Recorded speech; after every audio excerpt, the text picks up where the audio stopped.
Good evening, everyone. On behalf of the League of Women Voters of Glenview, Glencoe, I would like to welcome you to tonight's candidate forum. My name is Diane Freeman, and I'm a longtime resident of Northbrook and serve on the board of the Glenview Glencoe League. The League is sponsoring tonight's event as part of our mission is to promote active and informed participation of citizens in government. We take great pride in facilitating candidate forums like this one, where candidates can come together to discuss issues in an atmosphere of fairness and civility, and which allows citizens an opportunity to make informed choices when they vote in April. If you are attending this forum, Diane, it's still hard to hear you. you are attending this forum, sorry, you are attending this forum or viewing it on television, you must realize, as we do, that the decisions made by local boards have direct impact on our daily lives. The League is nonpartisan. We neither endorse nor oppose candidates, but we do study issues and we advocate for those issues. You might be interested to know that in the past few months, more than 25 women have joined our League. We welcome members from all nearby suburbs. There is an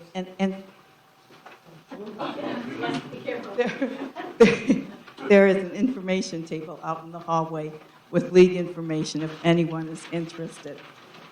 Our host for tonight's forum is the Northbrook Public Library, and I and my chairman, Carol Weber, would like to thank Kate Hall and Susan Wolf for their enthusiastic and professional assistance in planning this event for you. The library will be taping tonight's forum, and the Village of Northbrook will broadcast it on NCTV Cable Channel 17 between March 23rd and 31st. I also want to thank our 4 candidates for their participation and cooperation throughout. We are honored tonight to have a skilled moderator for this forum. Judy Hoffman has been a member of the Evanston League for 12 years and has served on the Evanston Board as Voter Service Chair. She has been a League moderator for local, state, and national offices for over a decade. Judy will introduce the candidates and outline the rules for tonight's forum. Judy?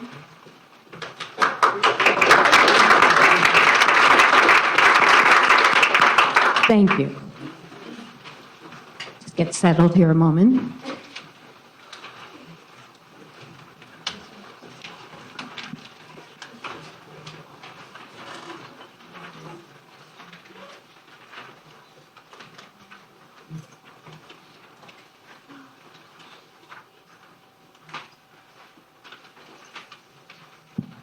For anyone who's just come in, audience questions for the candidates are now being accepted and must be on the cards supplied by the ushers, holding them up on the side there, and they also have pencils if you need them. And they'll bring them over, and when you're done, raise your hand again, and they'll pick them up.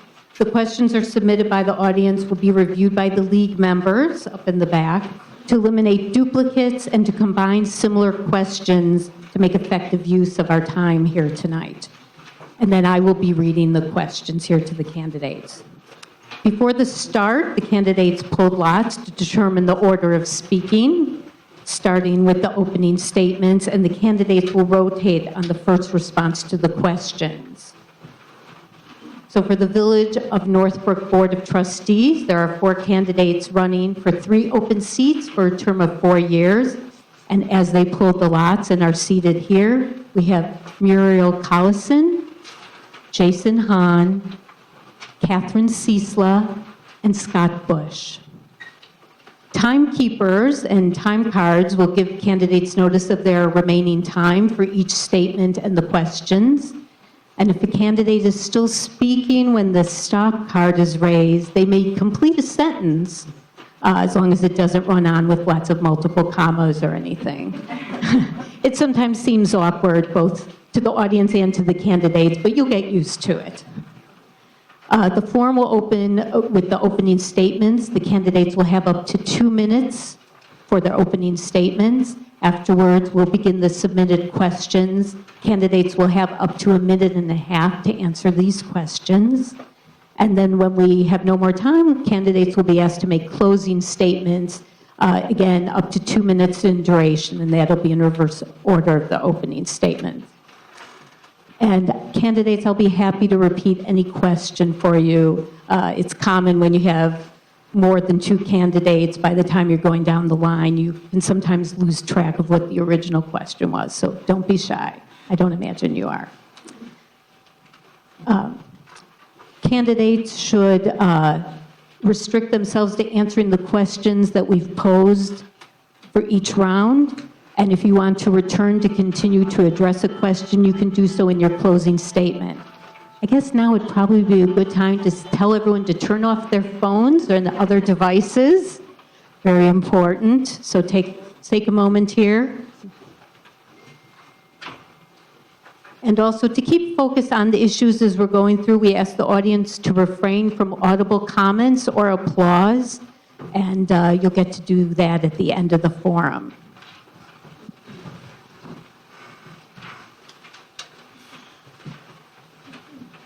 You ready, timers? All right. We will now begin with the first opening statement, which will be given by Ms. Collison. You have up to 2 minutes. Does this work? Okay. Good evening. My name is Muriel Collison, and I am a lifelong Northbrook resident. My husband and I purchased our family home from my parents, who moved across the street. My roots run very deep in Northbrook. My children are actually 5th-generation Northbrook residents. My career is I'm an attorney. I help injured people. I run a medium-sized law firm with my father, who actually was also a trustee in 1982, and definitely planted the seed of how important it is to give back to your community. So thanks, Dad, for that. I am currently a plan commissioner. I was appointed 4 years ago, exactly 1 week before the Walmart hearing started. And I recall driving home in my car after the first meeting at 1 in the morning thinking, what did I get myself into? But since then, I've really enjoyed my time on the Plan Commission. I've enjoyed working with my fellow commissioners. I've learned a lot about development and zoning. I've had everything from signs to Dunkin' Donuts to the Mariano's Plaza and everything in between come before me. I'd have to say, though, my greatest achievement is being a mother. I have 3 children. My oldest daughter, Sophia, is 10 and adopted from Kazakhstan. My son, Jack, and Charlie are homemade. They're 8 and 4, and they all attend local schools. I can assure you I am not a career politician. In fact, everything that I have done for the village has been volunteer and out of my love for the village. And I also do not have any special interests. Well, actually, I do have a special interest. I have an interest in making sure that Northbrook remains what I see as the very best place to raise a family, to live, to work, and to age. And that interest is special to me, so I guess that would be my special interest. I feel that I would be an excellent trustee. I believe that I have the experience and the temperament to serve on a board. I look forward to earning your trust and your vote. Thank you very much. Thank you. Mr. Hahn. Good evening, ladies and gentlemen. Thank you for being here, and thanks to the League of Women Voters for hosting this event. I'm running for trustee because I believe in this community. And I first moved here in 2003, and throughout my time here, village government has been run very well. Jason, could you speak up, please? Yes, sorry about that. Village government has been run very well here, especially with our current leaders, much of our current leaders, but it's not perfect. Northbrook has not reached its potential. I want to help it get there. My platform focuses on outreach and sustainability. First, when it comes to outreach, we know that we live in a diverse community, yet the village board does not reflect that. I'm Korean American. We've never had an Asian American trustee. We've never had a trustee that lives south of Walters Avenue.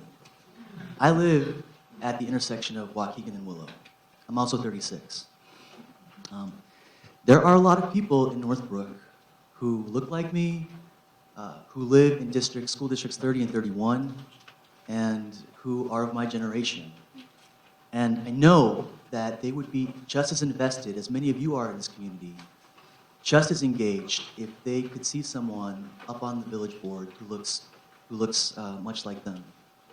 My second platform is sustainability. I envision a walkable downtown, LEED certified buildings, more open spaces, and reducing our carbon footprint. Those things will help improve our quality of life here in Northbrook, and they'll also help fulfill its potential.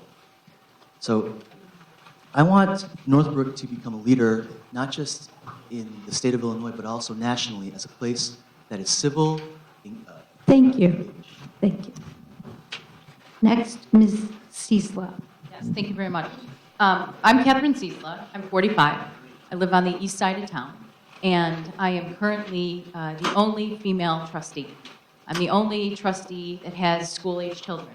And they're going to love this, but Jenna's a 7th grader at Northbrook Junior High, and Kylie is a freshman at GBN, and they're sitting right here giving me the high sign. I was not born and raised in Northbrook. My mom and dad, who are also sitting here, started out here. My dad was a math and science teacher at Northbrook Junior High. My mom was a speech therapist at Crestwood School, which is now Crestwood Place. They met, married, and here I am.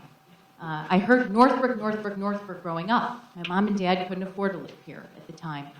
So when I needed to move somewhere to the burbs as I was working downtown, Northbrook is what first came to my mind. I joined the board in 2009, and my issues at that time were transparency, but we're also improving the ways in which the village communicates with its residents and trying to promote economic efficiencies. In doing so, there are several things that I've accomplished, whether I've initiated those or advocated for those. It's revising the liquor code to promote economic development, getting a new village website, web streaming meetings. You could only access meetings on cable. Now you can access them on the web. A social media presence, the Go Request portal, and a new communications policy. Additional financial reporting, again, to measure our expenditures and promote efficiencies. And as I look ahead, what I would like to do is continue with the financial work. I would like to chair the Administration and Finance Committee, as we have Trustee Scalero in the room, who's done an excellent job. We need to keep fees and taxes low and promote and preserve our first-class services. And as we engage and as we go on tonight, I'm hopeful to be able to tell you about how I'd like to do that. And I'd ask you for your vote on April 4th. Thank you. Mr. Bush. Thank you for coming out tonight. My name is Scott Bush, and I'm proud and privileged to be a native son of Northbrook. I've served as a firefighter paramedic here in Northbrook in one capacity or another since 1999. I own or operate 2 businesses here and am raising 4 children with my wife, Allison. I do not make a living as a public speaker or litigator, but instead I make a living as a doer, a critical thinker, and a conflict solver.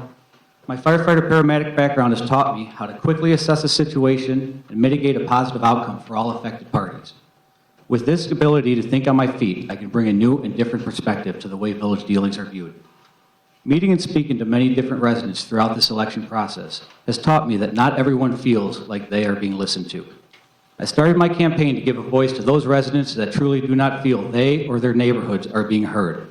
I am the candidate that will bring a fresh perspective from a resident that does not have an agenda other than to put what is best for Northbrook ahead of anything else. Tonight I come before you as a true proxy of the people. I will always be willing to listen to all before deciding on my stance. I'm a believer that a village board needs to be made up from a diverse group of professionals, and feel that only a diverse group of professionals could properly view village dealings from all sides. My firefighter, paramedic, and business background will provide a perspective differently than an attorney, a doctor, a banker, or an engineer. It is through this diverse board of professionals that we can accomplish great things and keep Northbrook in its strong financial condition it currently is in. In order to move on to the more important issues pressing our village, I will take the time right now to address the elephant in the room. How can I run for village trustee and be a village employee? Effective July 25th, 2005, by an overwhelming vote of 116-0 in the House and a vote of 33-20-1 in the Senate, the act allows a fire department member to run and serve as a trustee in this village. Contrary to the article yesterday in the Chicago Tribune, Excuse me, timers, are we? I'm sorry, Mr. Bush. Okay, no, we're good. Thank you. I'm going to take a moment, please.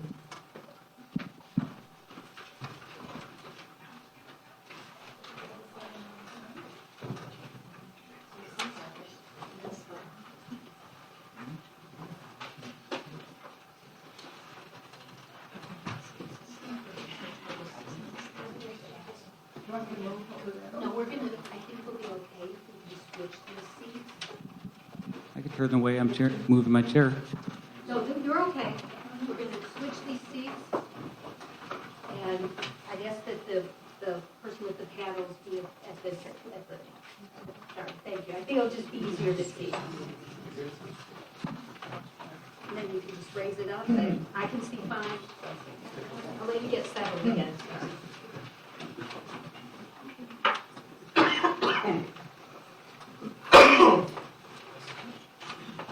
Are you ready? Okay, thank you. I think that'll be easier. Now we're going to start the questions. The first question goes to Mr. Hahn. All candidates will answer the questions we'll be rotating through. Mr. Hahn, what steps should the village take to mitigate the impact of loss of state funding? He'll have a minute and, I'm sorry, he'll have a minute and a half, and you'll receive notice at 15 seconds of coming to the end, when you have 15 seconds left. Thank you. So the question was, what should the village do with the loss of state funding? Well, I know that down in Springfield right now, they're talking about removing what's called the Local Government Distributive Fund. Back in the early 70s, when we formed our Illinois Constitution, municipalities gave up the right to tax income in exchange for 10% of the state income tax being distributed back to the municipalities. So, as we all know, there's stalemate down in Springfield. We haven't had a budget in almost 2 years. That's one of the compromises that they're talking about down there, is that they no longer provide that 10% funding. Another thing that they're talking about is freezing property taxes. So this is definitely a serious issue. What can the village do? Well, most of our revenue comes from fees. 33% of our revenues come from sales tax. We know that retail is suffering because of things like the internet. We need to work with our retail partners. We have Northbrook Court. We obviously have, people don't know this, but there are actually 50,000 people in Northbrook in the daytime, and there's only 35,000 at night. So we are not a bedroom community. We do have many workers here. We need to work with them and think of creative ways to entice people to come back, shop in Northbrook. We also maybe have to think about adjusting our fees. And in fact, recently, our village manager, Rich Narstadt, prepared a memo analyzing other communities' fee structures, and we are surprisingly low in many of those areas. So that's something we should look at. Thank you. Next, Ms. Ciesla. Yes. So just carrying through what Jason discussed, the local distributive fund pays Northbrook $3.4 million a year. So to lose that funding, or any portion of that funding, would be absolutely significant for us. And I hate to say it, but we may have to make cuts if that is true, if that's what occurs. But what Northbrook is part of the Northwest Municipal Conference, which is a consortium of communities in the northwest of Illinois that lobby, that work together to lobby so things like this don't happen in Springfield. I'm on the legislative committee of the Northwest Municipal Conference, and what we need to do is make certain that we watch what bills are there, we are in constant communication with our lawmakers, and we push and we push and we push to preserve our funding. What we also need to do is, at home, we need to carefully plan, and we need to continue to promote efficiencies, internal efficiencies with soft costs, efficiencies with spending, and as Jason indicated, and I agree, we need to work to maintain the businesses we have in Northbrook, and we also need to work to attract new businesses to Northbrook. And we can do that by exploring the Cook County 6B that we've given, I think, to 10 properties in Northbrook. We can also explore property tax rebates like we just did with Ultimo Motors. We can do many, many things in zoning. We can deal with some zoning issues to try to keep people here and get people here. So careful planning and lobbying efforts. Thank you. Mr. Bush? Well, I'd look at it running it like you're running a business. I'd make sure that for every expenditure that we have a revenue coming in. I believe that the current board has done an excellent job in securing our financial stability. Trustee Scalero, thank you very much. Right now, we have 40% reserves, and they're about to be announced to be brought up to 49% reserves. So I believe in bringing a proactive approach, something that I don't think the board has done in the previous years, where we actively go out and search for the proper businesses to come to this town. And we actively, if we have to hire a marketing firm to do so, then we do that. But 33% sales tax, like they said before, as far as raising fees, no, I don't want my fees raised. We're pretty healthy as it is. Thank you. Ms. Collison? I don't want to repeat a lot of what Ms. Liesla and Mr. Hahn said, but I will say that I have a copy of the budget. It's excellent. The village does a wonderful job. They're very conservative. They're proactive. They adjust the budget as needed. They overestimate expenses. They underestimate revenue. For example, the numbers just came out for December sales tax, and we were $170,000 above what we had budgeted. So the village does an excellent job. We did get the cut in the personal property replacement tax last year. That was about $100,000. We've budgeted for it again this year. We're very proactive and very conservative. And speaking on what Mr. Bush mentioned about soliciting businesses to come here, we had a politician in this town who was a president who did that, and it did not yield positive results. We all looked at the corner of Skokie and Dundee in a large hole for several years. It's a very fine line when you go out and solicit businesses that you're in turn going to vote on, and development that you're going to vote on. And that's not a line that I'm willing to cross. We have an economic development coordinator who's excellent and whose job is to assist with economic development. So that's where I'm going to be, supporting them. I'm not going to be pulling out a Rolodex and soliciting businesses to come. Thank you. Our next question will go first to Ms. Ciesla, and this is on affordable housing. What would you do to preserve or promote a diverse housing stock in Northbrook to ensure that a variety of housing options are available at various prices? This has been a challenging issue to deal with. As I first introduced myself, I talked to you about how my parents, my dad a school teacher and my mom a speech therapist, in their early life couldn't afford to live in Northbrook. So it's something that I think about. But in order to achieve affordable housing, you've got one of two things has to occur. You've got to have a level of density for the developer to be able to afford housing at a reduced rate. And density is something that Northbrook residents have been very, very hesitant. They do not want density in large part. The next thing is subsidies. Will government subsidize housing? Now, we do this at Crestwood Place, right? We've got seniors that live there for a reduced rate. And we have required some developers to add affordable housing. But I think the question has to be really put to the community. And I think the community has not been in favor of density. And I don't see the community being in favor of subsidizing housing. What we need to look at, I think, is something called attainable housing, which is workforce housing. Do we have Northbrook residents who can afford, who are teachers, who are police officers, who are public works folks, who can afford to live here?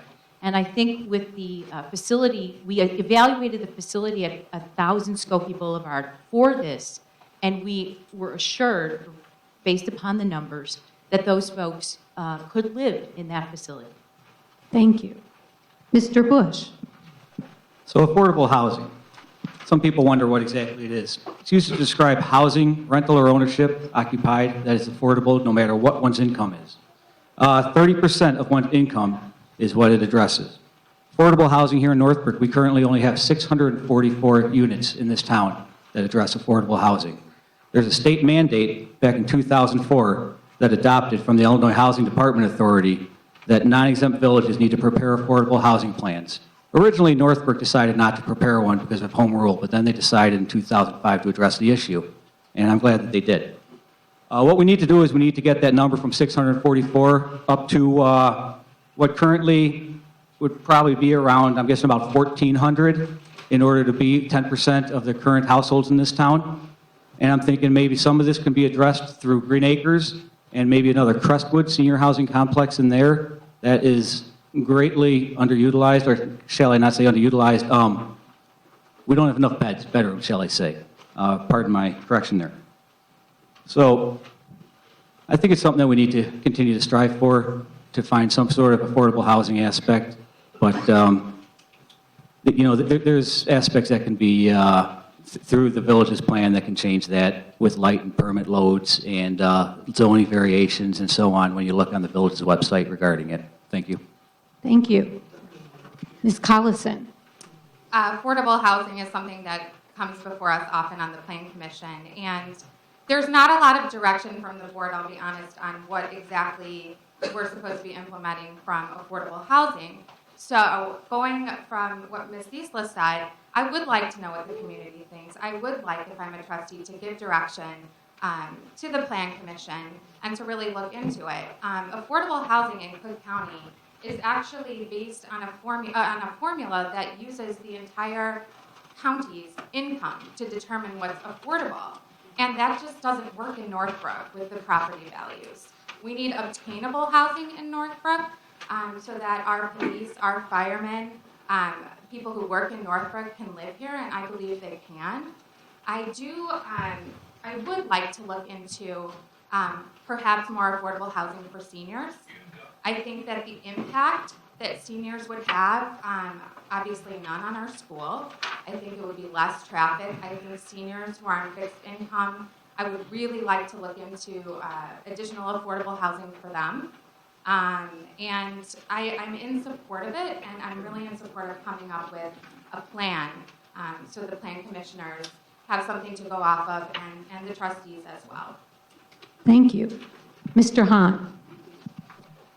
Affordable housing is actually something that is near and dear to my heart. I am, my job is as an employment lawyer representing plaintiffs against their employers. It's basically David versus Goliath. I share office space with landlord-tenant attorneys who represent tenants, also facing a similar David versus Goliath paradigm.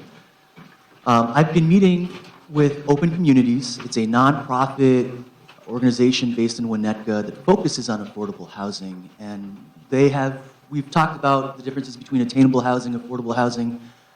I really do believe in affordable housing. I think it will help, again, Northbrook reach its potential. I'd mentioned that I envision a walkable downtown.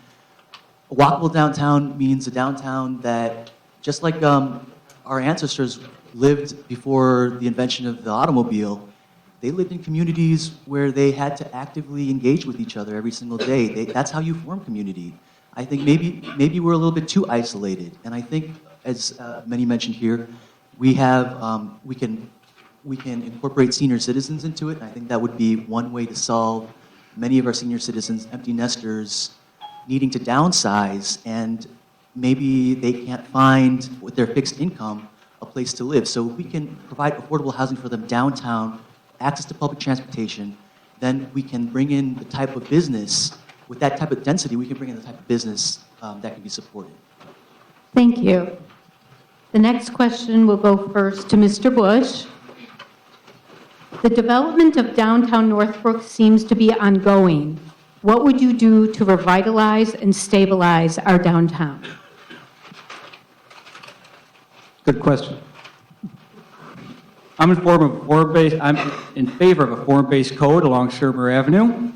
I have a plan that I would like to, it's hard to describe right now, that I could actually show more in detail, where I think that downtown shopping center that is currently Marcello's and Do It Best, or Ace now I believe it is, to invert it, go 2 stories down below for parking, below grade, first floor retail, 2 floors above is condominiums.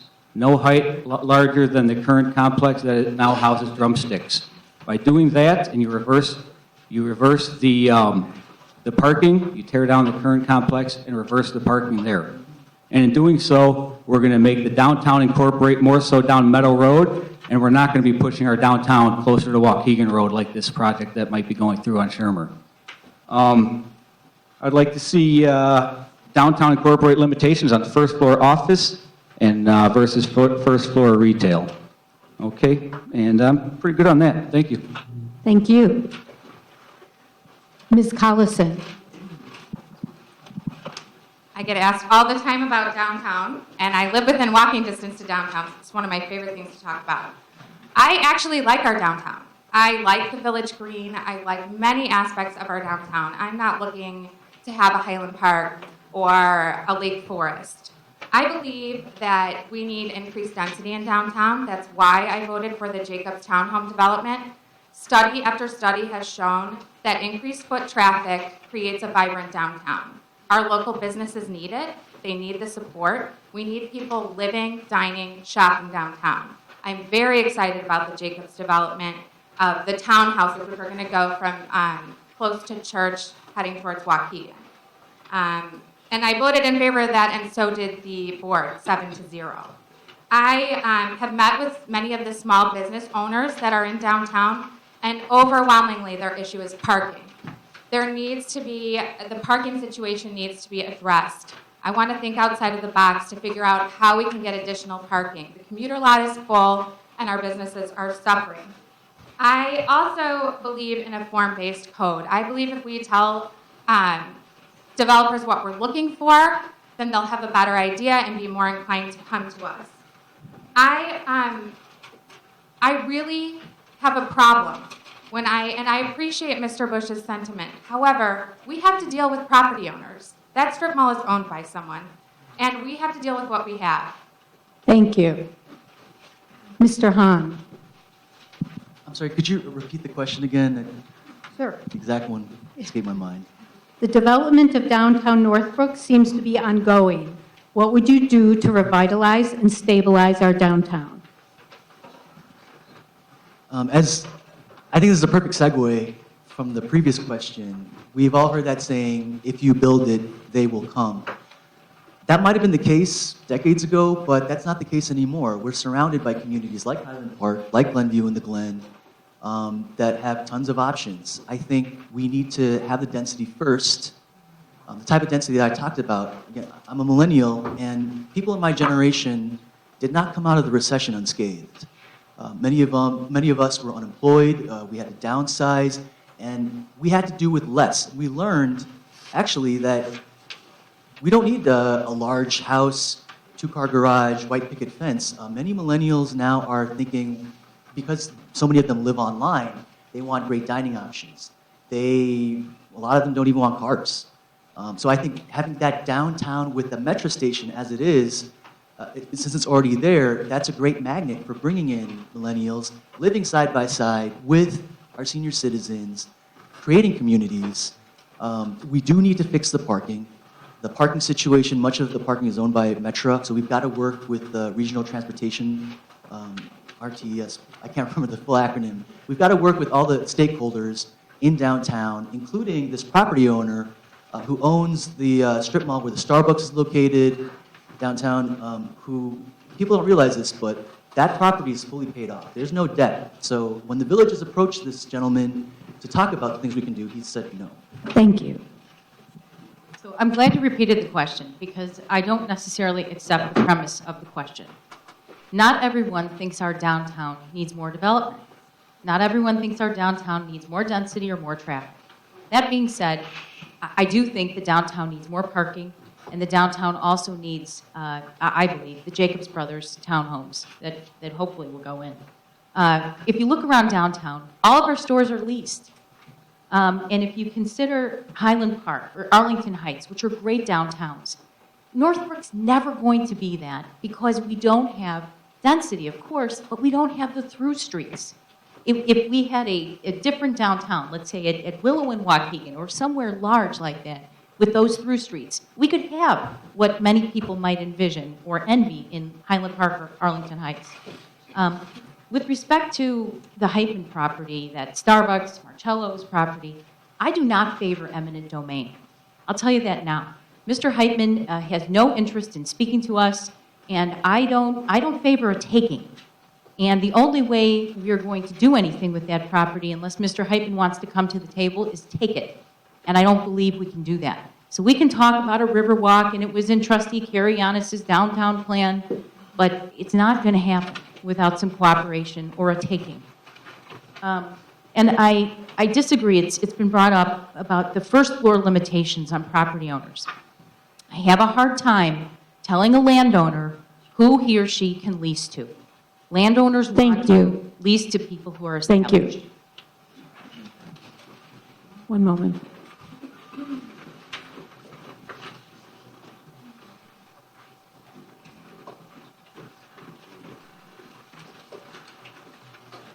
Thank you. The next question will go first to Ms. Collison.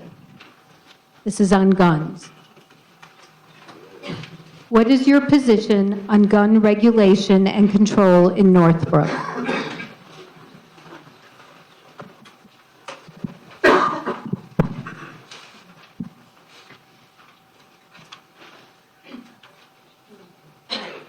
We had a chance to have an assault rifle ban in Northbrook. Unfortunately, we missed that window. Highland Park did, and they have an ordinance which is based on the Cook County ordinance, which prohibits the sale and purchase or possession of semi-automatic weapons or any other type of automatic weapons, and there's a whole list of things that are included in that. Given the chance, I would support that. I think semi-automatic weapons have no business being in our community. I also am very interested in learning more, and I have been following the legislation that's currently pending regarding conceal and carry in establishments that serve alcohol. I have been also really encouraged and educated by a lot of residents, because to be honest, this wasn't really on my radar, how strongly some of our residents feel about this. And I'm really watching it closely to see if the concealed carry, if that goes through in terms of if you sell alcohol, that a gun's not allowed on the premises. So I'm watching, I'm open, and absolutely given the chance again, I would ban the assault rifles. Thank you. Mr. Hahn. I'm not against guns, but I'm in favor of smart gun regulation. Let me explain that. I'm in favor of people doing things like hunting. It's the most sustainable, environmentally conscious way of getting your meat. You know where it comes from. It's organic. Nothing wrong with hunting. I have nothing against people wanting to have a handgun in their home to use as a shield, not a sword, when they feel they need the protection. I am against people bringing concealed weapons into an establishment that serves alcohol. There's obvious reasons for that. We've all been in a bar when tempers have flared. I'm also against having semi-automatic rifles. I just don't understand the purpose of it, other than that there's a thrill when you pull the trigger. But we know how many deaths it has caused our country in the past couple of decades. So I'm definitely in favor of gun regulation, and if I were given the opportunity to vote on something similar, like in Highland Park, I would vote for that. Thank you. Ms. Ciesla. So everybody remembers when at GBN a couple of weeks ago, maybe a month ago, there was the lockdown.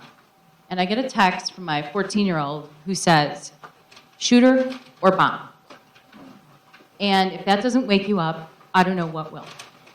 And terrified, literally terrified.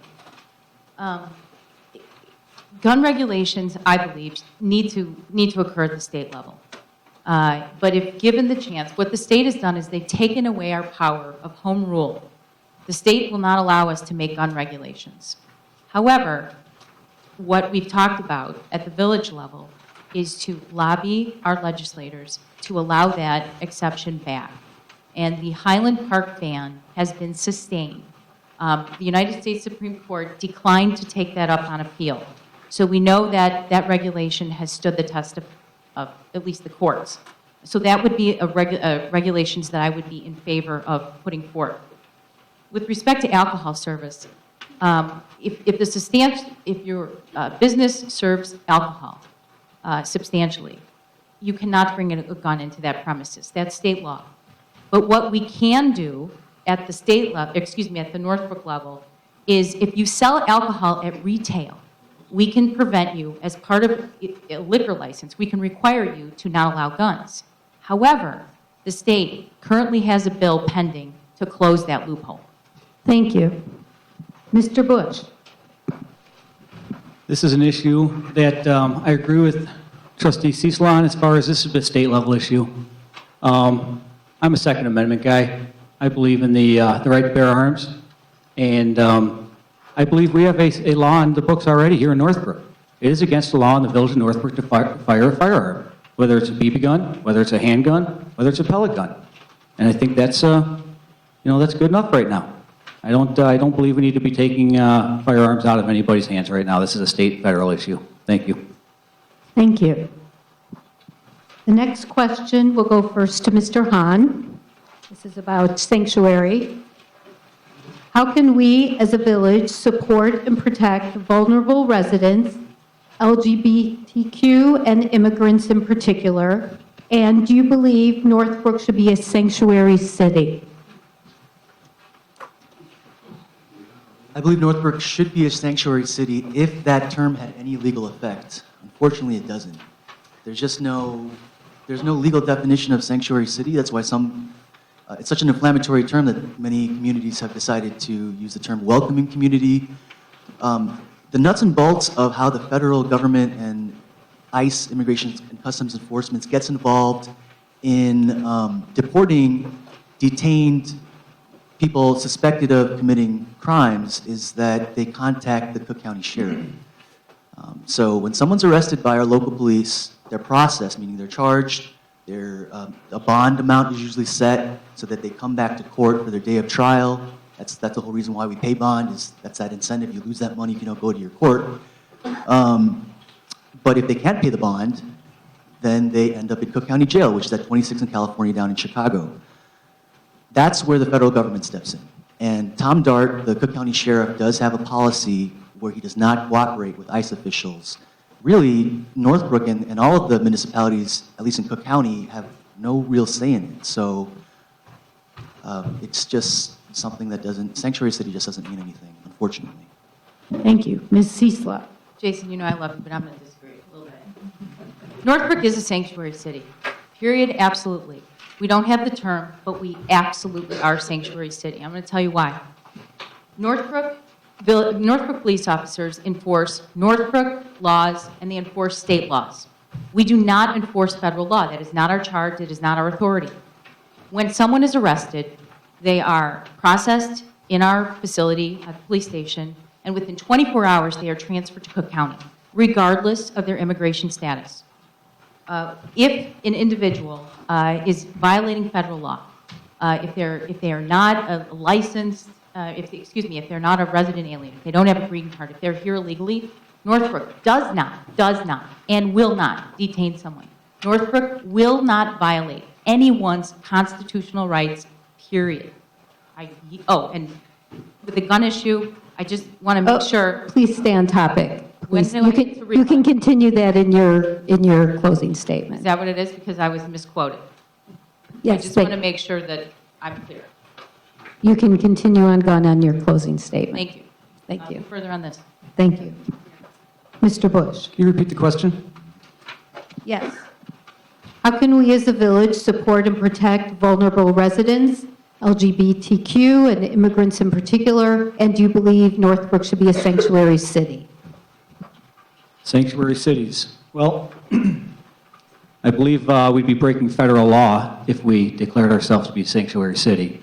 Our police are not supposed to be stopping and asking for your residence status, and I know our police don't do that now, so I don't think that would be going on. I respect and understand the concerns of the immigrants. Our country was founded on immigrants, all of us, and if it was something that was going to withhold federal or state funding to our village by becoming a sanctuary city, then I would not be a backer of it. But as long as no funding would be withheld, then I don't see why we can't protect it. Thank you. Ms. Collison? I agree with Mr. Hahn that unfortunately there's not a lot of teeth in the term.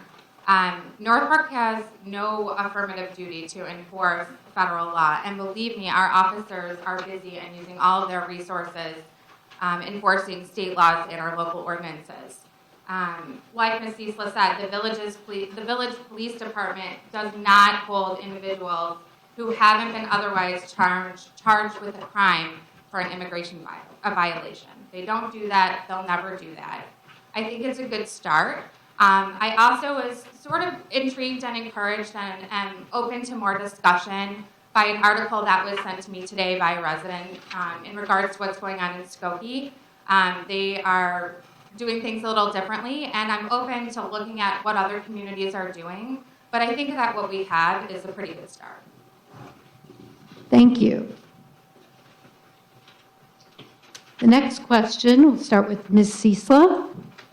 This is on water.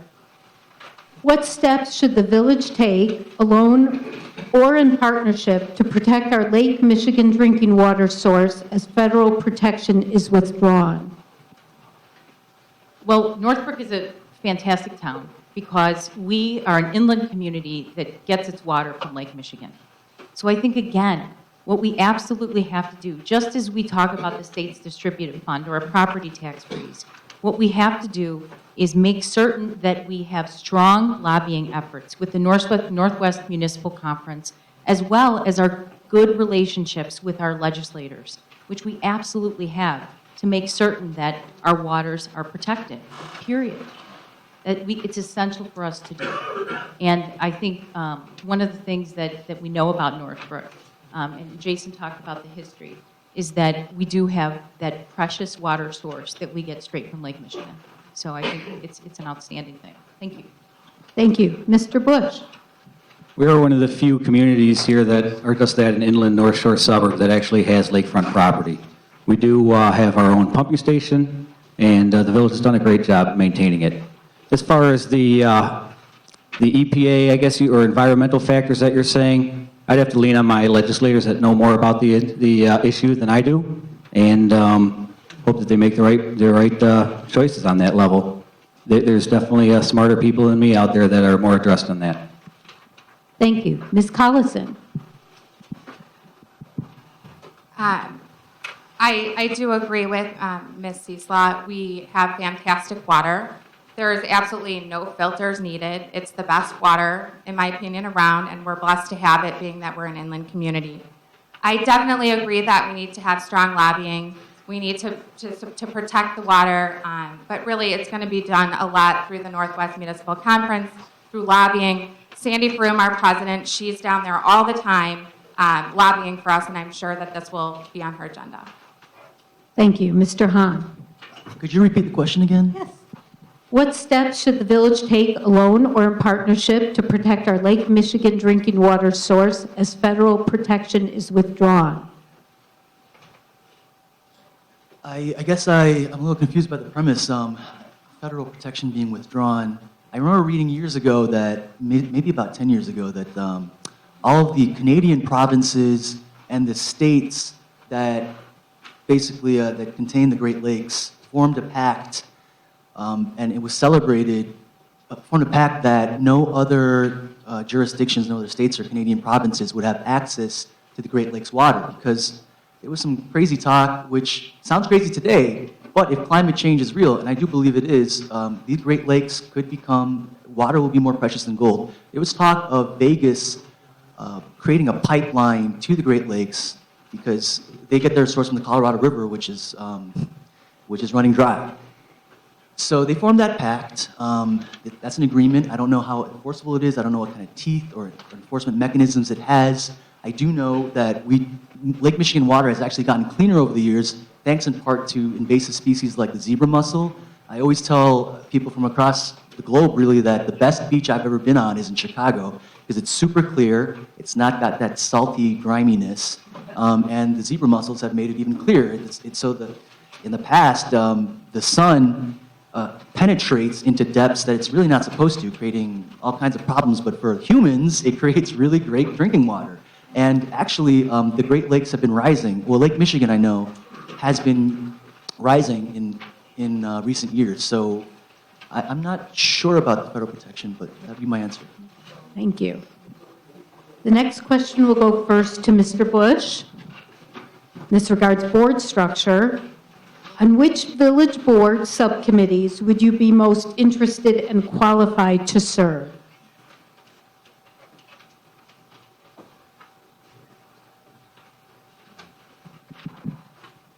Which village board subcommittee? Would probably be most qualified to serve on the police and fire, but I'm sure that that would go, contested. So possibly the public works. There's a lot to choose from. So I really haven't thought that far down the road. Right now, I'm just wanting to get elected. So when that happens, we'll address that issue. Thank you. Ms. Collison. I'm sure you're all surprised by my answer, which would be the zoning. I would love to be on that committee. I also would like to be on police and fire. I have some experience. For 12 years, I've been a specially appointed prosecutor by King County, and I do a lot of risk management in regards to their public works and their sheriff employees relating to work injuries. I've been involved in some of the labor negotiations, and so I have some experience with that, and I have interest in that. But really, I'd be willing to serve, being the junior trustee that I would be, I'd be willing to serve where I was needed and be open-minded about it, but I sure would love zoning. Thank you. Mr. Hahn. Sorry to do this to you twice, but could you repeat the question again? Absolutely, absolutely. On which village board subcommittees would you be most interested and qualified to serve? The Sustainability Committee, I just think it aligns with the whole reason why I'm running to be trustee, as I said, was to do outreach and sustainability, and the Community and Sustainability Committee is the name of it. I think that's it right there. I serve on the Community Relations Commission right now. I've been doing that since June 2015, as you've probably all read in the bios. It's just opened my eyes to how diverse Northbrook is. I think many of us don't realize what a strength that is. I know many people are talking that we need to look backwards. We need to get nostalgic and find some type of common heritage in, 19th century America that would bind us together, but that's not going to happen. We are a country of immigrants. We have so much diversity already. Communities that are prospering are ones that embrace others, and we can find an identity, a Northbrook identity together. And that only happens if we start listening to each other, we start understanding each other's perspectives, and we do things like community and sustainability. Thank you. Ms. Ciesla. So I chair the Communications and Legislation Committee now, and I can't believe no one picked that one. Really? I've chaired the Communications and Legislation Committee for the last 8 years, and I've been on community and sustainability for 6 years, and administration and finance for 8. I've written about it, I've talked about it. Trustee Scalera, who I admire, who's just been outstanding for the village, is retiring. Don't take up my time. Hold your comments, please. Thank you. Thank you. He's retiring, and I sit on that committee with Trustee Kirianis, who's also here. And Trustee Kirianis chairs planning and zoning. And what I'd like to do is use my financial experience, what I've learned over the last 8 years, what I've done in my career with respect to being a chief operating officer for a private business, a $20 million company. I'd like to use that experience in order to chair the Administration and Finance Committee. I would like to move on. Perhaps planning and zoning would be great. I also am interested in public works and public safety. I have not sat on those committees. I've been in many committee meetings, but I think it's probably time for a change. So that's where I'd look to go. Thank you. We're now going to get to the final question, and after that, we'll go to the closing statements. So the final question will start with Ms. Collison, and it's about open space. What is your position on open spaces? Do you agree that we need to maintain and expand open space and natural preserves here?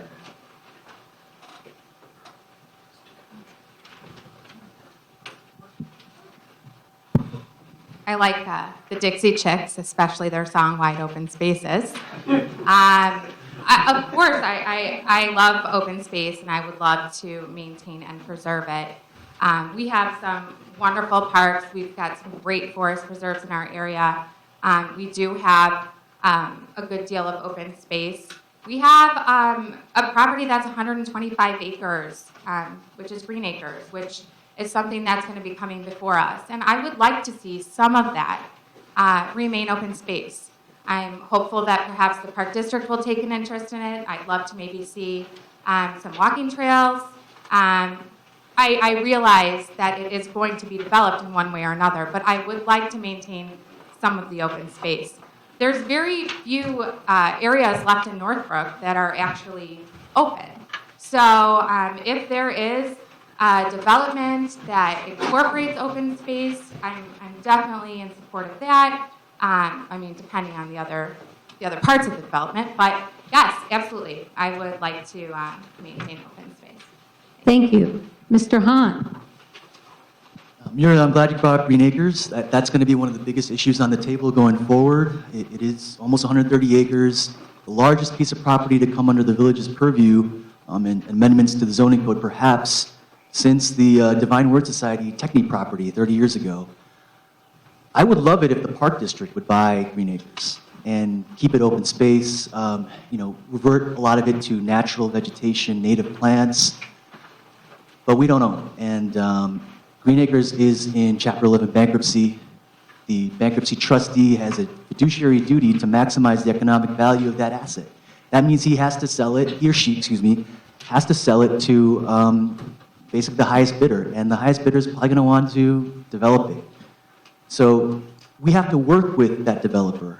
And what I can do as a trustee is to try to use influence with my fellow trustees here in a civil manner to convince them that whatever we can do to persuade the developer to keep open space, maybe by instead of paying super high impact fees, to donate property to the Park District. That would be one way to have that open space that we so desire. So things like that are what I would look forward to as a trustee. Thank you. Ms. Ciesla? So Northbrook really doesn't have many large lots, large spaces to develop. We do have the Green Acres, and that's 125 acres, right? But Northbrook holds the cards. It's zoned open space, period. So if a developer wants to come in and put something there, we have the ability to change the zoning. It's not incumbent upon us to change the zoning. The bank can own it forever. So as far as I'm concerned, unless we get what we want, unless the schools get what they want and need, unless the Park District gets what they want and need, we don't have to change the zoning. So my perspective is, again, we hold all the cards. Another something that wasn't talked about today was the bike trail that we're building, or that all these suburbs are building, from Chicago that'll go all the way up to Wisconsin. It's the old railroad tracks that parallel Skokie Boulevard. What we're doing right now is we're paying for the engineering on that, and we'll be negotiating with the railway to get the leasing rights to that property to put in a bike trail. Lincolnwood's got it, Northfield's doing it. We know we can access it up off of Lake Hook Road in Deerfield. That's an outstanding property to make certain we can develop it into some beautiful open space. Thank you. Mr. Bush? Well, open spaces are definitely a hot item here because we do have a couple candidates that like high density. High density and open space just don't go together. So I'd want to maintain as much open space as possible. You know, Green Acres, we'll absolutely have to address the open space, and just like Trustee Ciesla said, hold the developer to the fire. You know, it's what we want. They may buy it, but, you know, we tell you what you're going to put there when you come to us. Dog parks, neighborhood parks, I think it's all going pretty well. Very minimal land masses right now that are potentially open space kind of developments. You know, let's keep our high density in check here. You know, we still are just little Northbrook. We're not Naperville. We're not, you know, we don't need a downtown with skyscrapers or anything like that. And yeah, I'm pretty good with that too. Thank you. Now we'll be doing the closing statements, and the candidates will have up to 2 minutes for their statement. And we will begin. We'll be going in reverse order, so we'll be starting with Mr. Bush. Well, let's just quickly summarize what my campaign has stood for and addressed during this election period. It is that I'm running to give voice to those that feel that they or their neighborhoods have not been heard. I'm running to protect our schools, to protect our roads, and to protect the community at every level. I do so already as in my profession. I do not believe that high-density projects are what best serves our community, and I just addressed that on the open spaces question. I look forward to working with my fellow board members in the future and to develop Northbrook into the current and keep it in the current strong financial shape that it currently is in. I would be honored to have your vote, and I would like to have your endorsement so I could be a true proxy to the people. On my campaign website today, we became live with the polling process where I'm going to keep the campaign website open if I get elected, where residents can let me know what their issues are and how they stand in the village. And that way it's kind of transparency. And I report to you, nobody else, you the people. So I would be honored to have your vote, and thank you. Thank you for coming. Thank you. Ms. Ciesla? I just want to say that, again, back to that area, I do believe that guns should be regulated at the state level, but at the same time, I believe that the state should give the municipalities the power back that they took away from us to regulate guns if we so choose. And if that is the case, I would consider a gun regulation just like Highland Park has. And I'm a little confused as to what Mr. Bush is just talking about. He talks about the need for affordable housing and density of affordable housing at Green Acres, but he says he doesn't want density. So it's confusing to me. Nobody talked today much about finances, and maybe I'm kind of the finance geek that sits up here. But I think the most critical issue facing the village is finances. It's the change in our economy, how people are shopping online, not at brick and mortar stores. It's how our state is in such financial trouble that they're talking about cutting us multiple millions of dollars and squeezing off our revenue sources. It's about how we need locally facilities improvements. We have 12 buildings here in Northbrook, and many of them need to be replaced. Many of them need to be repaired and substantially remodeled. So what we need to focus on is preserving and protecting our financial sources, keeping our services high, very high, and keeping our taxes and fees low. And the way to do that is by careful planning, is by the lobbying efforts, is to reduce costs where we can, is to promote efficiencies with new technology, and by really, truly watching our legislation and lobbying to make certain that Northbrook is not left out.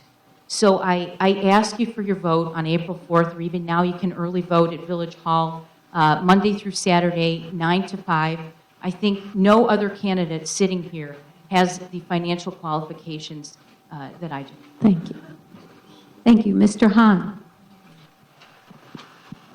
So this is my first time running for anything really in my life, except for maybe like biggest nerd in high school, but that's not something I volunteered for. I mention it because, this has been a grueling process, as I'm sure we can all attest, including Mr. Bush. But it's been a privilege. It really has. It's opened my eyes to just how wonderful this community is. I've met so many of you. A few weeks ago, well, probably about a month ago at this point, I met a young man in a wheelchair who's not Asian, but he told me that he really liked the fact that I was going to be on the board, potentially, because I'm different. And he said, I'm different too. And just seeing someone who's different up there just makes me feel like there's someone who could maybe engage or listen to me. And hearing those types of things from you guys has just, it's just been seeing democracy in action. It's been such a privilege. And it's been a privilege working with my running mates here. I'm sure you've got a little taste of our personalities tonight. And these ladies have been, and with President Froome, have been the engines of our campaign. They've shown me so much. They are so extremely knowledgeable. I'm just lucky to be a Northbrook resident, so thank you. Thank you. Ms. Collison? Well, I appreciate you guys all coming out. And the great thing about sitting on a plan commission or being a sitting trustee is that when blanket statements are made that are incorrect, there is a record and a voting record to set the record straight. Neither one of us are high density. We both voted no on Annetts Woods because of density, and we both voted no at the proposed assisted living center at Techney and Shermer. So I'd like for this not to be an issue made out of a non-issue. I have really enjoyed the last few months. It's been a whirlwind since we were caucus endorsed in November. I have done a lot of walking and a lot of meeting people, and I've learned a lot of things. First of all, it's awesome to hit 10,000 steps on your Fitbit before 11. But really, I've enjoyed meeting people, and I have talked to a lot of groups of people who feel marginalized and unrepresented, and I want to fix that. I'm going to try really hard to fix that.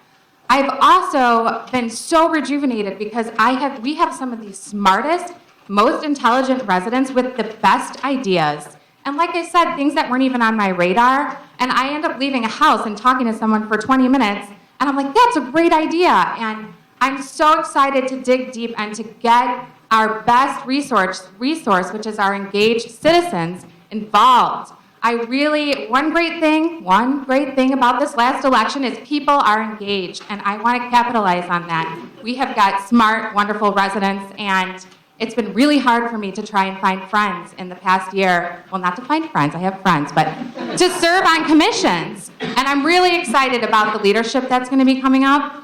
And I just want to say, through every coffee, through every doorbell ring, through every Tic Tac and dog biscuit dispensed, I have been motivated to work harder and harder. And I promise you a vote for Collison. It's not only a vote for experience, but it's a vote for openness and inclusiveness. Thank you. Thank you. You can applaud now for the candidate.